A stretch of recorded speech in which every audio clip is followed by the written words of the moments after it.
Hello, my name is Lindsey Hughes, counsel at Haynes & Boone. I'm here with Haynes & Boone partners Michelle Jacobs and Laura Whitley, who will interview Nina Cortell for the Dallas Bar Association's Living Legends series. Nina is a nationally renowned appellate attorney who has spent her entire career at Haynes & Boone and helped build the firm's nationally recognized appellate practice. Chambers USA has ranked Nina as the top appellate attorney in Texas, with a star rating for the past 5 years. Best Lawyers recognized her as the 2020 Lawyer of the Year for Bet the Company litigation in Dallas-Fort Worth. Nina's victories include favorable rulings from the Texas Supreme Court, overhauling the Texas public school finance system, and preserving the solvency of the Dallas police and fire pension system. Nina has also scored impressive wins in state and federal courts on behalf of clients such as American Airlines, AT&T, ExxonMobil, Citigroup, Matador Resources Company, and NextEra Energy. But Nina's contributions extend far beyond her impressive client work. She was the first female hired at Haynes & Boone and has been a fierce advocate for women and diversity in the legal profession ever since. She has received the Dallas Bar Association's prestigious Louise B. Raggio Award for significant contributions towards the advancement of women in the legal profession. She is the founder and former president of the University of Texas School of Law's Center for Women in Law, which is the premier legal educational institution dedicated to the success of the entire spectrum of women in law. Nina has dedicated her career to mentoring rising generations of lawyers and is also a devoted wife, mother, and grandmother. We're thrilled to talk with Nina today, so let's get started with questions from Michelle Jacobs. Hi, Nina. It's such a pleasure to have you here today. Well, let me say at the outset what an honor it is to be with you three. Such accomplished women lawyers. What a tribute to Haynes & Boone. And so it's my honor. So I just want to say that at the outset. Thank you very much. And we all work together. So we've had the pleasure of knowing you personally, and we're so looking forward to the chance to talk with you today and hear more about your incredible career. Well, thank you. Thank you. I'd love to start with your early career. Can you tell us what led you into the practice of law? Well, the truth is that it was total serendipity. I'm a lawyer by accident. It's a happy accident, but it's a happy accident of fate.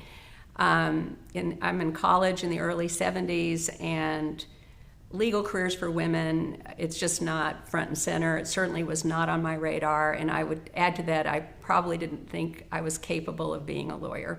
Wow. So it just wasn't on the list. And I was the very happy recipient of a flyer being handed out on campus by a future prominent lawyer, Diana Marshall from Houston, who has had a wonderful career herself. But she was a law student at the time, and she took it upon herself in around 1971, 72 to try and recruit women to come to law school because there were so few.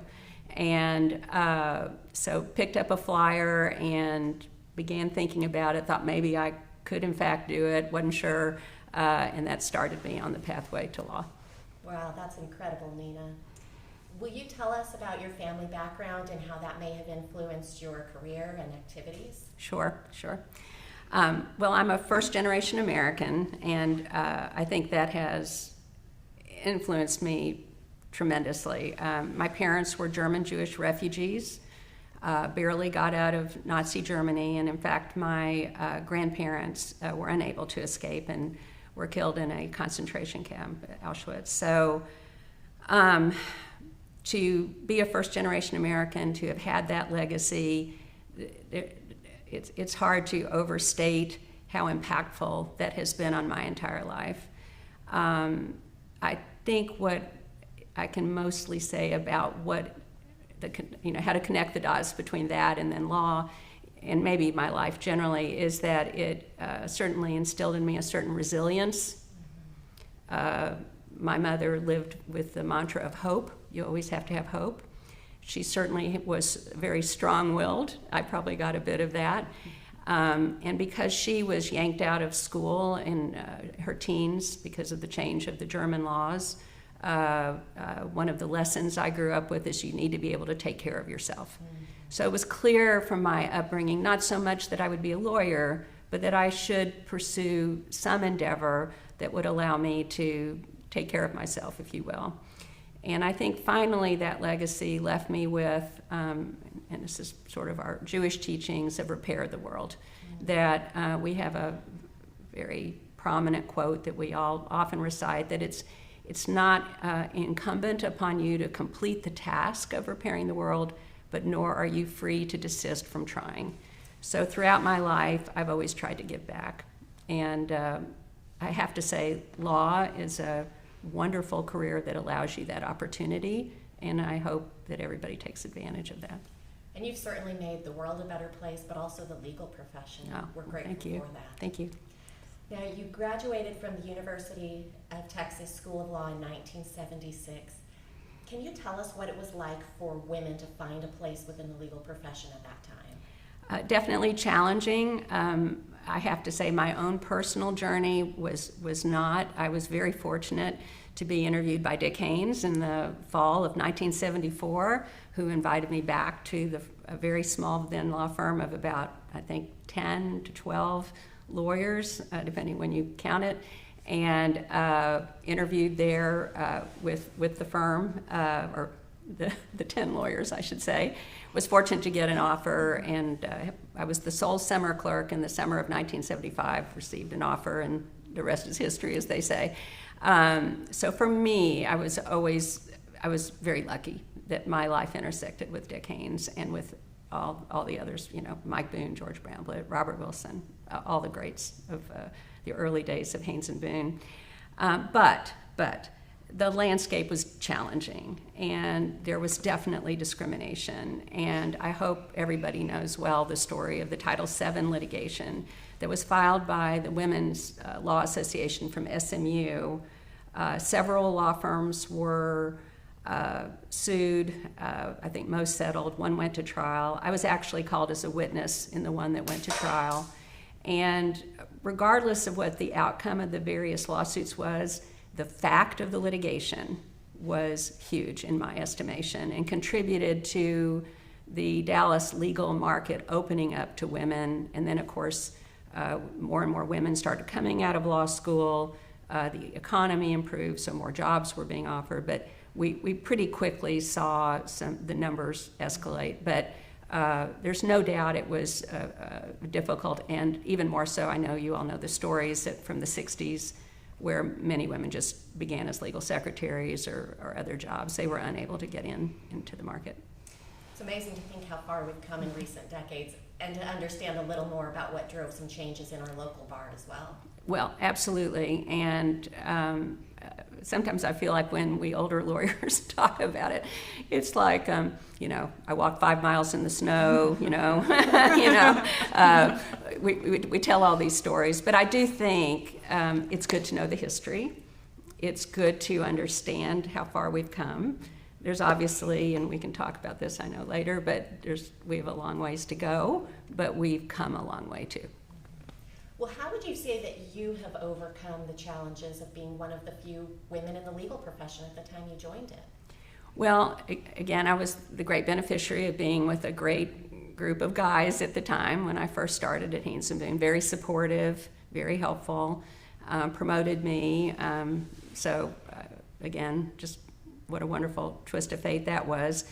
But I also think a few other things. So one is we talk a lot about mentors being older than you or something. So there really weren't, for me personally, there were some women ahead of me, of course, but there were none in my trajectory where I was supported or trained or whatever by women ahead of me. But I had the women coming up with me. So within 9 months of my starting at Haynes and Boone, and a lot of times it gets I was the first. Well, within 9 months, we have Jan Sherry come from SMU, we have Ann Sagert come from UT, Sharon Freitag, Noel Hensley, Stacy Brainin. We have a cascade of awesome women, and we helped each other. So one of my things that I preach about a lot is that you want to have, it's not just always vertical in terms of people who help you, it also can be horizontal. And we often had lunches and dinners or whatever and all got together and helped each other. And that was a big part of it. Yeah, that's wonderful that you were able to build that kind of support system. In what ways do you think that the legal system, the legal profession has improved in terms of diversity, and in what ways do you think we still need to work to do better?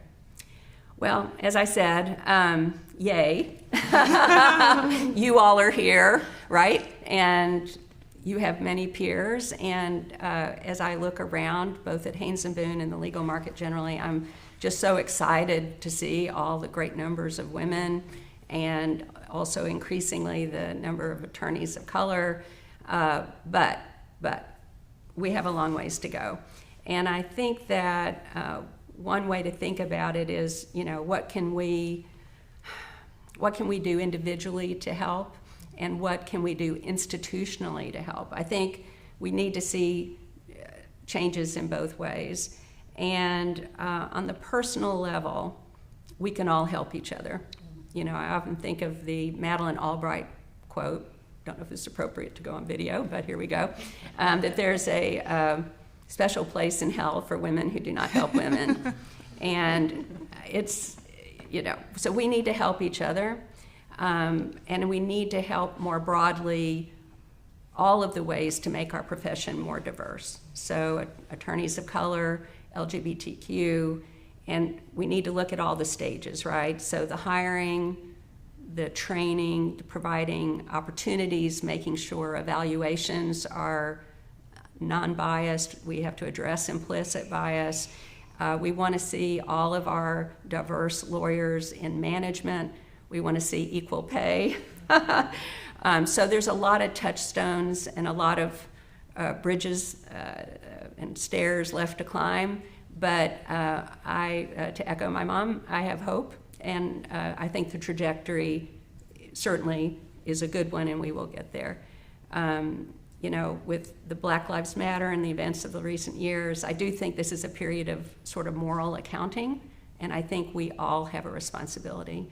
I think if each person helps one person, just one person, think of how much better everything will be. Huge. Yeah. Yeah. Well, you've laid an incredible foundation throughout your career, and now we do have the responsibility as the rising generation of attorneys. I'm handing you the baton. That's right. Based on your personal experience, Nina, what are some basic steps that each attorney can take right now to make the profession more inclusive of women and minorities? Well, really what I had just said. I think we each individually have a responsibility, and that is our own actions. And to the extent we're involved in law firms, we're involved in corporations, we're in government, we're in academia, wherever we are, we have the responsibility to make our institutions more responsive in all of the kind of the ways I was talking about.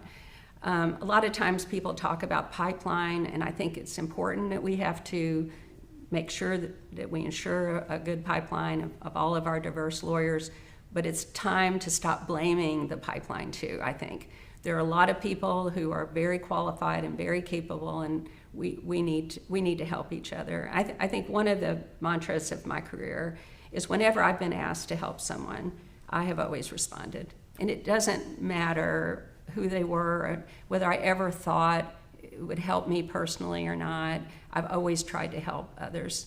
Some people say I did a good job, some people probably won't, but I've always tried, right? And then there always can be very positive dividends too. I'll just, without going into details, say some people I've helped when they came to town, and then one became a judge later on. That never hurt, let me just say. Well, having had the experiences that you have starting your legal profession as one of the few women in the profession, what advice would you give to attorneys today, women and minorities in particular, who are trying to carve their own path forward in the legal profession? I was thinking about this because we've talked about it. Every word I can think about starts with a P. So one is to be proactive, really proactive. Develop your skills. That's really first and foremost. But if you are a really skilled lawyer and no one knows about it, that's not good. So you need to be public. You need to get out there, whether it's speaking or writing or whatever, be in a bar group, in a court, whatever. you have to put yourself out there so people know that you're good. That also means, by the way, having a good elevator speech. So often we're asked, well, what are you doing? Or what's up? Oh, nothing much. No. Hey, I just worked on this great deal, or whatever, or I just won this big case, or whatever. You have an elevator speech. And I guess my other P's are persevere and be patient, because it's the long game. It's the long game. We're not going to do everything all at once. You're not born fully bloomed as a great lawyer. It takes a lot of hard work. But I think if one follows those general thoughts, advice, whatever you want to call it, you will definitely have a wonderful and successful career. That's great advice. Nina, did you ever feel misjudged or underestimated because of your gender? And if so, how did you respond to those types of situations? Well, I have to say that was probably true in the early years. I don't think it's been true in a while. But it was true in the beginning. And, I do remember going to court. When I first started out, I went to the court all the time with George Bramblett, who I'll talk about more later. And George would introduce me, and he introduced me several times to the same judge, several different occasions. Same introduction, same judge. And the judge, at each time he was introduced to me, said to George, it's so nice you could bring your secretary to court. And, and there were other things like that, right? In a deposition or a trial, a more senior male lawyer might have seen it as an opportunity to try to take advantage, not in a sexual way, of course. Well, I say of course, but anyway, no, we'll put that to the side. But oh, little lady, honey, try to put you down. And I took my lead from other really male lawyers that I watched under somewhat similar circumstances, and it did not let it wash over me, and where appropriate laugh, but otherwise just stay on focus, stay on what I had to do, and be very professional. That stood me well. But we definitely had events. I will say, my first non-jury trial, there was a break, and I was handling it on my own. And the judge left the courtroom, and my opposing counsel proceeded just to kind of curse at me and yell at me, and it was really pretty nasty. Anyway, I was like kind of stunned by it, honestly. And anyway, I left the courtroom, and in that era, at the end of each hallway, you had a phone booth. Yes, a phone booth. And I can't remember if it was a dime or a quarter to make a call, but whatever. So I kind of had my tail between my legs, and I went down to the phone booth, and I put the coin in, and I called George Bramblett, and I said, George, this lawyer, he just cussed me out, and I don't know what to do. And there was this pause, and George said, well, do you want me to come down? And I said, no. And I hung up. And I just crawled back to the courtroom. Anyway, the end of that story is that I won the trial. So it all worked out. But, there were definitely a few challenges in those days, yeah. Well, and there's the resilience that you talked about. Yeah. I'm sure your parents would have been very proud of how you fought through Thank moments you. like that. Thank you for that. Do you feel that your gender has ever given you an advantage in your career, Nina? I do, actually. I think certainly in the early years, it made you very visible, so that was for better or worse, right? You better be doing okay because you were very visible. Also, I think women are very good at relationships, and I think relationships are key in so many ways, dealing with fellow lawyers, dealing with the judiciary, client development. I think that's a strong suit of ours. So, one early story, it was about 1981, and we were in federal court in Spokane, and we were against Cravath-Swain, which brings me particular pleasure right now because my youngest daughter is a tax lawyer at Cravath-Swain. But at any rate, so Rebecca, this one's for you. At any rate, it was a big case. Takeover litigation was all the rage at that point. It was a takeover lawsuit involving a mining company, and the mine was up in the Coeur d'Alene area of Idaho. So we were in Spokane, Washington. It's 1981. The courtroom is packed. On one side are all these three-piece suited cravat lawyers. I mean, it's like sardines in a can and all that. And then, not a woman among them. It was all male. On our side of the courtroom, I've always thought it was a bit of a motley crew. Our local counsel had a plaid jacket, as I recall. And we had, George was there, and then we had Noel Hensley and myself. And it was so tense. It's our first hearing. It's major litigation. We don't know what's going to happen. You could have heard a pin drop when the judge enters the courtroom. So he comes in, and what's the first thing he says? It's good to see some women lawyers in the courtroom. So we knew. And then we learned he had some women law clerks. And so there's no doubt that while I think it has always, even probably today, presents some challenges I think we can overcome, there probably were many instances along the way where it was helpful. That's great. Can you tell us what are your main business development strategies, and do you think there are any different or additional tips that you would give to women or minorities as far as business development goes? I haven't lived a life in others' shoes, so it's hard for me to say.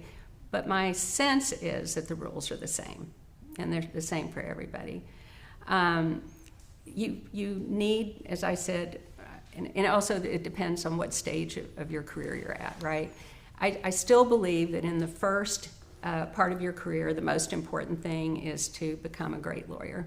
That is absolutely number one, because hopefully the client base out there, that's the first thing they're going to look for. But they also are going to want someone who knows the community, in our case as litigators, who knows the judges, who have relationships. So again, you've got to be public and involved that way. And it's all about, I know this is an overused metaphor, but it's all about planting seeds, right? Making contacts, and the old rule, it's not just one thing, right? You have to have 3 touches or 4 touches or 5 touches. So you have to just persevere. You have to be patient. All my P's again. And I think if you do all the things we've been talking about, it will come your way. Let me say that when I started practice, I never thought I'd be able to develop business. I looked at people ahead of me and I thought, wow, that's awesome. They're getting all this business. That's never going to happen. And I've often thought, when in my trajectory did that change? And again, I just think it's putting pennies in the bank. All those seeds you're going to plant, and then hopefully, if you do everything right, eventually it'll come your way. Well, it's sure helpful hearing how you've progressed and planted those seeds along the way that have definitely borne fruit throughout your career. What advice would you give to attorneys who may be listening today and think, I could never get to where you are here now today, Nina, particularly attorneys who don't see others in the profession who look like them? My short answer is you can do it, and I'm Exhibit A for that, because as I said, I didn't think I could. I began my law career not sure I could do it. Then I thought I couldn't do business development. So I think the answer is you can, and if you really stay with it, and you plant those seeds and you do all you can to be the best lawyer you can be, you will find a way. I feel that's my mother again with hope and being optimistic. Some people talk about it in terms of growth mindset, being positive, but it will happen. I have no doubt about that. Well, that's wonderful advice, Nina, and we appreciate the tremendous confidence that you do have in the new generations of attorneys. Well, look, you all are Exhibit A, so there you go. Thank you, Nina. I'll turn time over now to Laura Whitley, who has some additional questions. Well, Nina, again, thank you so much for being Thank here. you. And I think you've touched on this a little bit, but could you talk with us about someone who's had a great impact on your career? Well, yes, and I've already mentioned him several times, but it would be George Bramblett. When I interview in the summer of 1974, George has just come to Haynes and Boone from Weil Hamilton, and he was hired in as the head of litigation, and I can't say enough about it. He was a superior lawyer and person and personality, and what a wonderful role model. But I think the important thing about that I want to note is George was not a traditional mentor in the sense of we would meet quarterly or weekly or even once a year and do the kinds of things you expect a mentor to do. So what I would say is I learned from his example, and what a great example he set. But again, so you are going to learn from other people in your career in all kinds of ways, and we shouldn't only think that it's your mentor that's going to do it. It can be anyone, and then you try to emulate all the wonderful qualities they have, and I could never be George for sure, but he exemplified everything that I have aspired to be.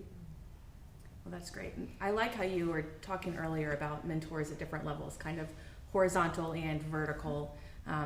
You talked about the Haynes and Boone women. Were there other kind of, on the maybe more vertical level, sponsors that you had through the course of your career? You know, again, George, obviously. yeah, George, and it would be really the partners of Haynes and Boone were my main sponsors. I mean, to hear Mike Boone tell it, I'm a great lawyer. I was a great lawyer day one. Little overstatement there. But I do think that's an important point, Laura, that the distinction between mentor and sponsor. So you want to make sure you have people in your career who will promote you, whether or not you have a mentoring relationship. So I do think it's an important point. And look, if you do it right and you are good to your fellow lawyers and you're good relations with courts, other people can become your sponsors in certain ways too, right? So could be a judge, could be a sponsor, clients, a lot of people I know who then went on to be general counsel or so forth become your sponsor, because here's something I learned later in my career. Often before you're hired, one general counsel might call another general counsel and say, have you heard of so-and-so? So, you know, it can be a wide spectrum of people. For sure. Well, what is some of the advice that you received along the way, some that's kind of helped you now sit in the seat that you're in? Well, the one I always like to quote, and I heard it from George, there's maybe a lot about George here, he would quote Woody Allen, who allegedly said, and I guess now that I think about it, we can't talk about Woody Allen. Oh well, it used to be a good thing. But anyway, Woody Allen did say apparently that 80% or 90% of success is showing up. And I think that's a good lesson. Show up, and I pair that with helping people when they want help, and be out there. Because as I said, you can be a great lawyer, but you want to have a community that knows that. And let me say also, that makes your career more rewarding. And when I think about the things that are most rewarding on my career, and I know we talk about victories in court and so on and so forth, and those are awesome and mean a lot to me. But what means the most? Having been a part of founding our appellate group at Haynes and Boone is hugely important to me and something I'm enormously proud of. Having helped start the Center for Women in Law, same thing. What a journey that was, and how proud I am of what the center has become. So you don't do those things sitting in your office. You've got to get out there, help, promote. So just putting that out there I hope everybody, and I assume most lawyers do a lot of other things, but I think it's important. Well, you've obviously had enormous success in your career, but I'm sure there were times when there were some mistakes made along the way. Can you share with us maybe one or two of those? Well, we've laughed about this. I hope everybody knows that no lawyer is perfect, and mistakes are going to be made, and the only issue is really how do you recover from them. So very prominent, and I've made a ton of mistakes, and we could have spent the entire 45 minutes on my mistakes, let me just say. But one early mistake I think is particularly instructive. So I began my career as a trial lawyer who also handled appeals. So I had a case where I won it on summary judgment in the trial court, and then I upheld it in the Dallas Court of Appeals 2-1, and then the Texas Supreme Court decided to take it. So here's what my preparation for the Texas Supreme Court consisted of. I've already won this thing twice. There can't be much to do. So the night before, I kind of opened my file and I went, okay, I'm ready. And I went down and I was utterly unprepared for the barrage of questions from 9 judges. It was just nothing I had ever experienced, and I was shaking. I was horrible. Just take my word. I take some solace actually in the fact that I lost at 0-9 because another famous appellate advocate once said, when you lose something 0-9, it's not because you answered one question wrong. So I wasn't going to win that argument no matter, but it was such a miserable experience. I was so embarrassed. I thought if I see anyone who was in the courtroom that day, I can't even show my face. And at any rate, but what was important is that it informed the rest of my career. I never went into court again without fully being prepared for the forum, maybe going to the courtroom, watching other arguments, learning about the judges. I never had that happen again, and I probably drive our appellate group crazy with all the preparation I make them do to get ready, but it all emanates from that first mistake. Well, kind of flipping to the other end of the spectrum, can you talk to us about one of your most meaningful cases and what that looked like?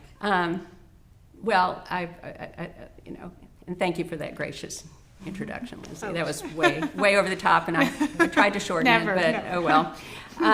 But Lindsey mentioned the 2 I would mention. So being part of a great team, I was just part of a team that helped secure greater funding for our public school system was enormously meaningful, and also more recently helping the Dallas Fire and Police Pension Fund with their ability to accomplish some reforms that allowed them to remain solvent. To appear in front of our clients, who were police and firemen, and be a part of that for them was very meaningful. Well, thank you for sharing that with us. I want to switch gears a little bit now and start maybe talking a little bit about wellness, and starting maybe with advice for younger attorneys who are just starting out. I mean, like you mentioned, this is a long haul.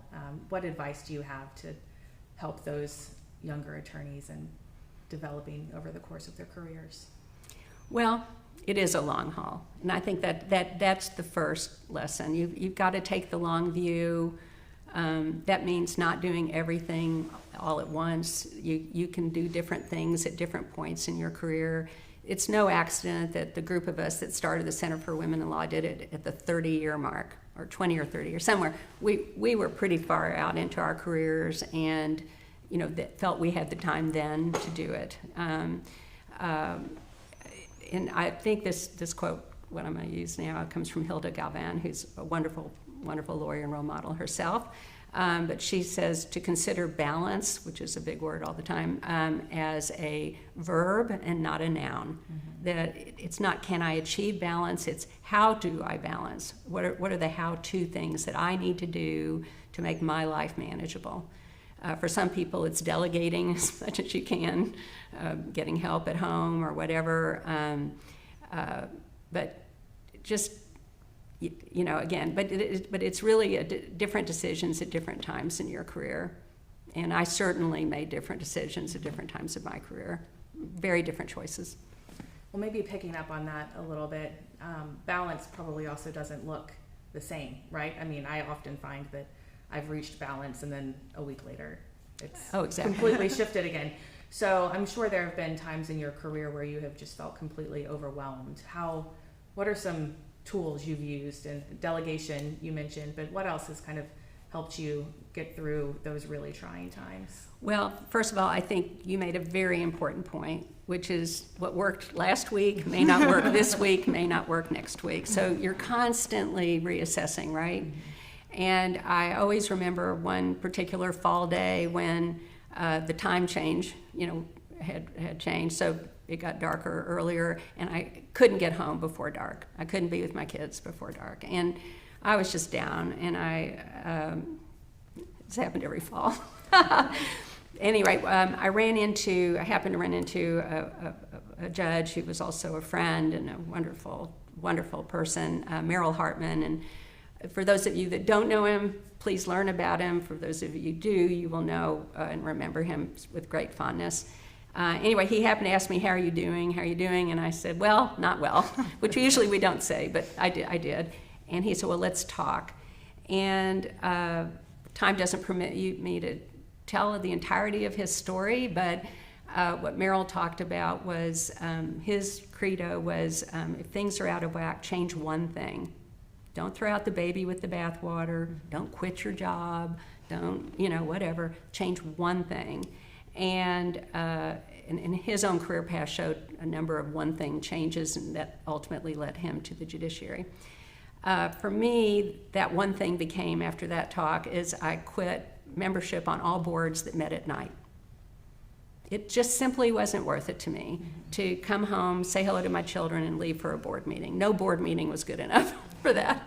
So all of my activities, probably for the next 3 or 4 years, any activity I did, grievance committee or whatever it was, had to meet in the daytime.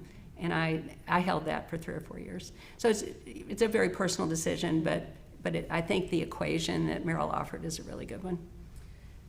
So how did you reassess at different times? So, you said you had 3 or 4 years where you didn't do anything at night.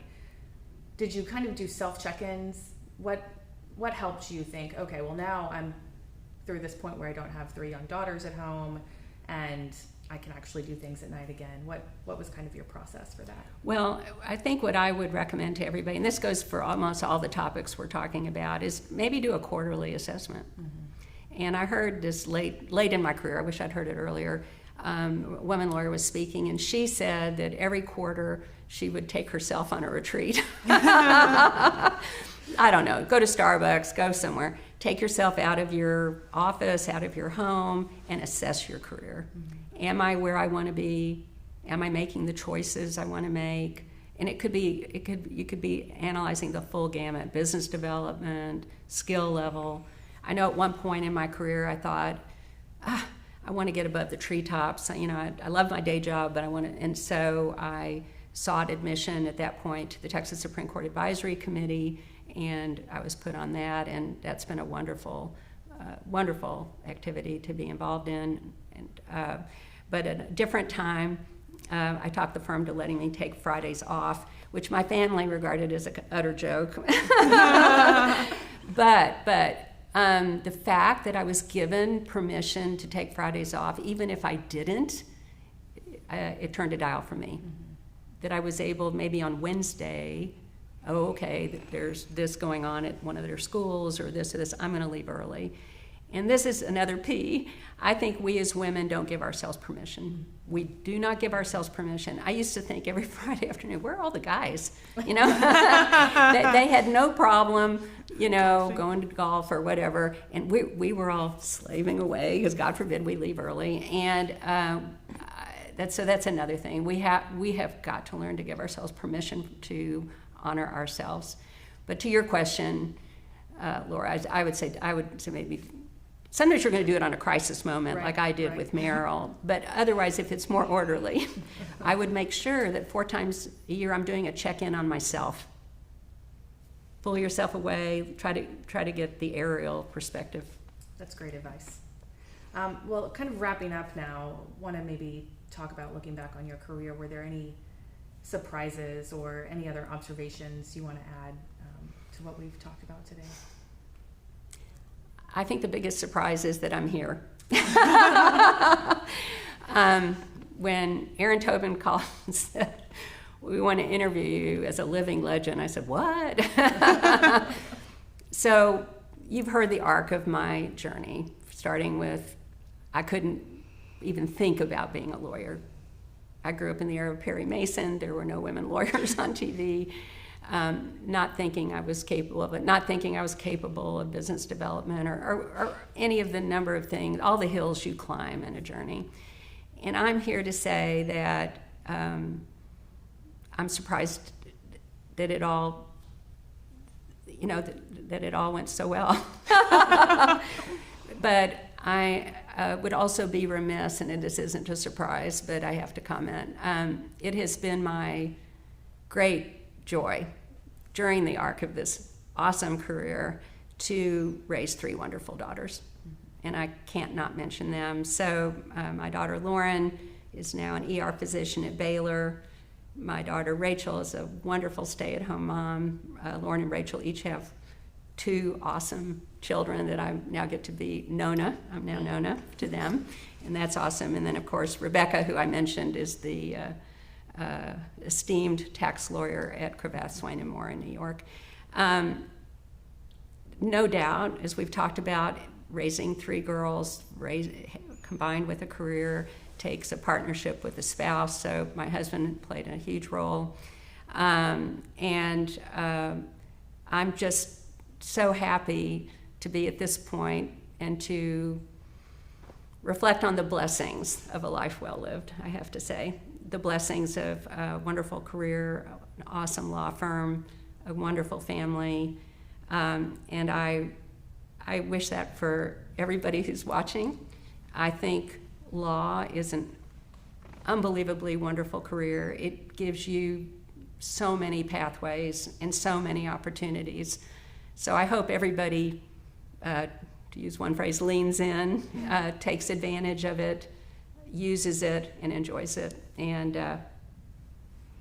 that's my piece. Well, Nina, thank you so much. This has been a real joy. I know we've all enjoyed the prep time that we had to chat with you, because we really got to spend some more time with you that way as well, and this has also just been fantastic. So thank you for taking the time, and thank you to the Dallas Bar Association for sponsoring this really great project. Well, thank all of you for taking the time and doing it. It's been fun for me, and it's a great moment of pride to see each of the 3 of you, really. Oh, thank you. It's been such a pleasure. Okay. So fun. Y'all are great. Thank you.